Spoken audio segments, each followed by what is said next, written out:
आदरणीय धर्म प्रेमी सज्जनों, सादर नमस्ते। मैं जेठालाल विश्वकर्मा आप सभी का हार्दिक स्वागत करता हूँ। महाभारत वन पर्व अध्याय 9।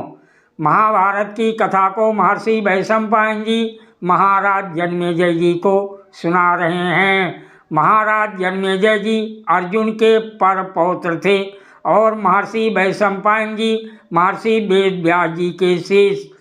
तब राजा जन्मेजय जी ने पूछा, हे ब्राह्मण श्रेष्ठ, महात्मा अर्जुन के अस्त्र विद्या की प्राप्ति के लिए इंद्रलोक चले जाने पर राजा युधिष्ठिर आदि पांडवों ने क्या किया?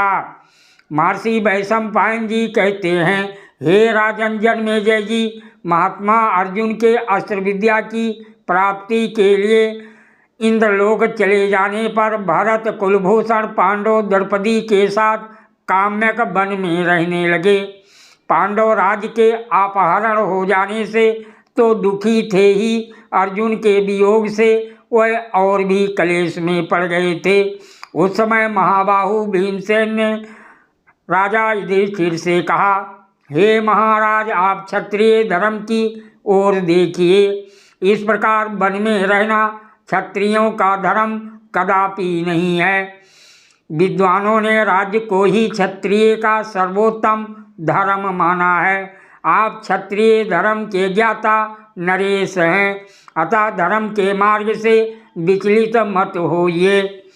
हे राजन, हम लोग 12 वर्ष व्यतीत होने से पहले ही अर्जुन को वन से लौटाकर और जोगीराज श्रीकृष्ण जी को बुलाकर धृतराष्ट्र के पुत्रों का संहार कर सकते हैं। सठता करने या जानने वाले शत्रुओं को सठता के द्वारा ही मारना चाहिए। ये एक सिद्धांत है। जो दूसरों के साथ छल कपट करता है उसे छल से मार डालने में पाप नहीं है।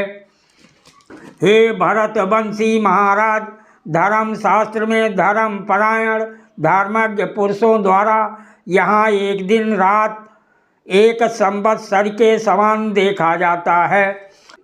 हे आच्युत अर्थात हे यार श्रेष्ठ, यदि आप वेद को प्रमाण मानते हैं तो 13वें दिन के बाद ही 13 वर्षों का समय बीत गया, ऐसा समझ लीजिए। हे शत्रु दमन, सगे संबंधियों सहित दुर्योधन को मारने का समय आ गया है। हे राजन, जब तक वो सारी पृथ्वी को एक सूत्र में बांधे उससे पूर्व ही उसे मार डालना चाहिए।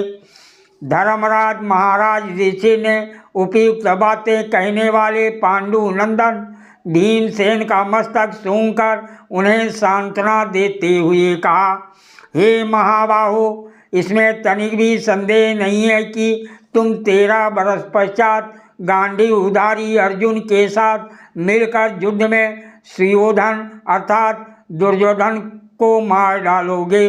दुर्योधन का दूसरा नाम सुयोधन भी है। परंतु हे कुंती कुमार वीरश्रेष्ठ, तुम जो ये कहते हो कि दुर्योधन के मारने का अवसर आ गया है वो ठीक नहीं है। मैं झूठ नहीं बोल सकता, ये मेरा स्वभाव नहीं है। हे कुंती नंदन, हे दुर्धर्ष वीर, तुम छल कपट का आश्रय लिए बिना भी पापपूर्ण विचार रखने वाले सुयोधन को संबंधियों सहित नष्ट कर सकते हो। धर्मराज युधिष्ठिर जब भीमसेन से ऐसी बातें कही रहे थे उसी समय महाभाग महर्षि बृहद्रथ वहाँ आ पहुँचे।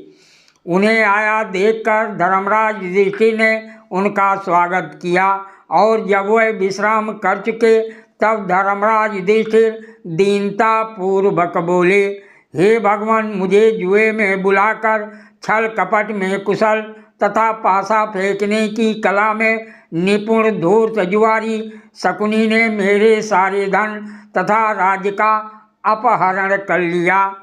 मैं जुए का मर्मज्ञ अर्थात ज्ञानी नहीं हूँ। मुझे जुए में हराकर पापपूर्ण विचार रखने वाले वह दुष्ट मेरी प्राणों से भी अधिक गौरवशालिनी पत्नी महारानी द्रौपदी को केस पकड़कर सभा में ले गए।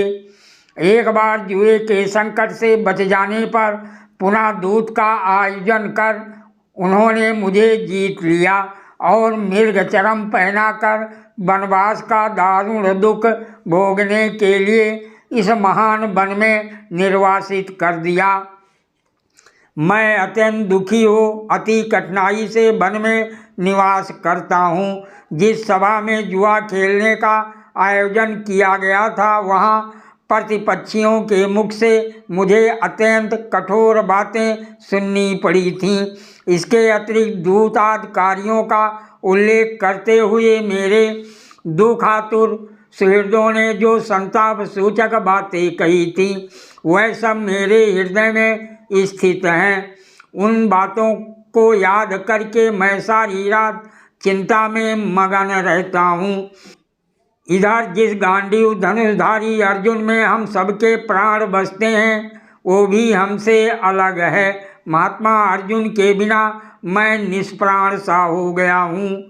मैं सदा निरालस स्वभाव से यही सोचा करता हूँ कि श्रेष्ठ प्रियवादी और दयालु अर्जुन कब अस्त्र विद्या सीखकर फिर यहाँ आएगा और मैं निरंतर उसके प्रिय दर्शन करूँगा।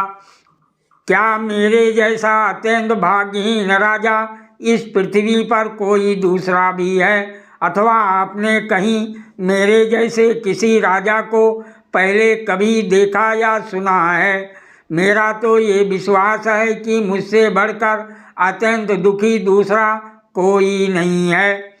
बृहद अश्व बोले, हे महाराज पांडु नंदन, तुम जो ये कह रहे हो कि मुझसे बढ़कर अत्यंत भाग्यहीन कोई पुरुष कहीं भी नहीं है उसके विषय में मैं तुम्हें एक प्राचीन इतिहास सुनाऊंगा।